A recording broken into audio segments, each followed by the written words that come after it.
Benvinguts a la petita sessió d'ortografia. Avui parlarem de paraules semblants. Aquelles paraules que les pronunciem igual, tanmateix, s'escriuen de forma diferent. Quan o quan? Quan falta per arribar? No ho sé, t'avisaré quan siguem a prop. Heu vist la diferència? Ben segur que sí.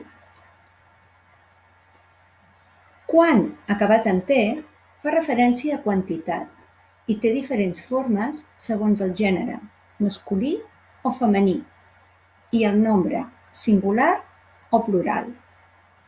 Quan, quanta, quants o quantes, no ens podem oblidar la T. Traduït al castellà seria cuánto, cuánto dinero.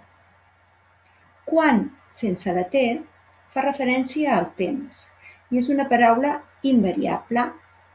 La traduiríem al castellà referint-nos al cuándo, cuándo has venido, cuándo llegará.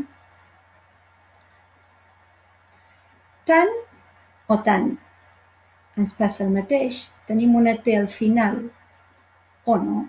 En aquesta ocasió, els gats són tan bonics, dormen tan profundament que em fan enveja. Utilitzem el tant sense la T per fer comparacions.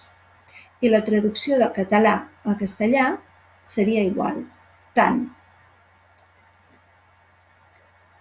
Tant amb la T al final fa referència a la quantitat i ha de concordar amb el gènere i el nombre. La traducció al castellà seria tanto. En català, tant. No corris tant, no corres tanto. Doncs ja sabeu, molta atenció quan feu servir aquestes paraules. No us deixeu enganyar.